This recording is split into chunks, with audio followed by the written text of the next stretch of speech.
The success of The Conjuring, the rights wasn't just due to it being the concluding chapter in a popular franchise, but because it tied together an entire universe that had been expanded by spin-off projects. In addition to the three main sequels, 2013's The Conjuring led to Annabelle and its sequels, and both of the Nun movies. Few horror films can justify an entire universe, as spinning off individual elements can be risky and unrewarding. However, The Cabin in the Woods is one of the best horror films of the 21st century, and one that ends with an exciting tease about what other interesting threats could be a part of its universe. Just because a horror film has promising sequels doesn't mean that it could also inspire an interconnected universe. While there are many great sequels to A Nightmare on Elm Street, Halloween, and Scream, those franchises would not be nearly as successful if they had spin-offs that didn't include the main slashers. However, The Cabin in the Woods is a transgressive, subversive satire of clichés within the horror genre that ended with an amazing revelation about the insidious forces that were influencing the main characters. When considering how many interesting ideas were introduced in the conclusion, The Cabin in the Woods feels like just the tip of the iceberg. The brilliance of The Cabin in the Woods is that it is initially able to trick the audience into believing they are watching another generic horror film in the vein of The Evil Dead. However, The Cabin in the Woods is revealed to be an explanation for why certain clichés persist in the genre. After the college students Dana Polk, Kurt Vaughn, Jules Loudon, Marty Mikalski, and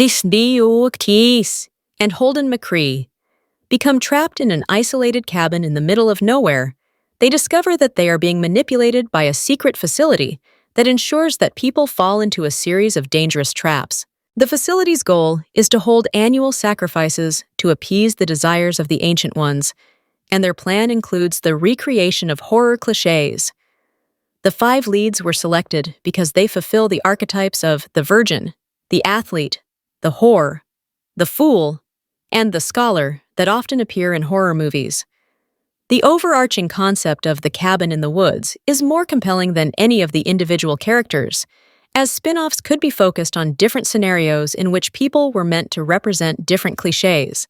While The Cabin in the Woods is primarily inspired by slasher and survival films, other installments in the series could highlight different subgenres of horror, including those that didn't grow popular until more recently.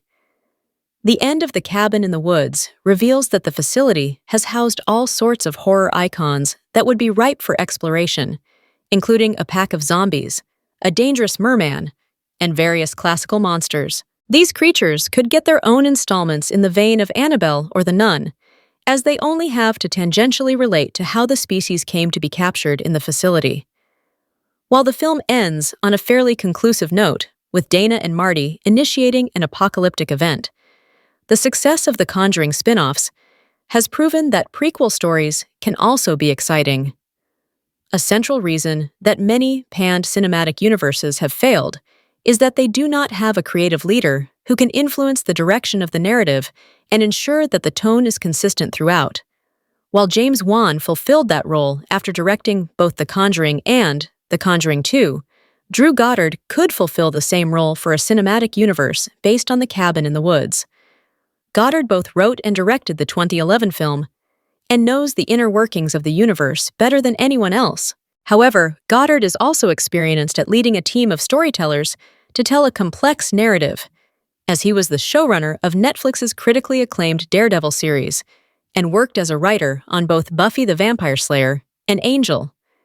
Even if Goddard wasn't personally overseeing every project, he's someone who could be trusted to find promising creatives to keep the quality of the franchise consistent.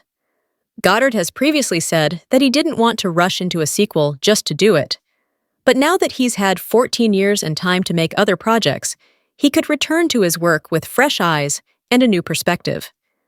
Goddard hasn't directed a film since 2016's Bad Times at the El Royale, and A Cabin in the Woods spin-off would be the perfect project to see him back in the reins of.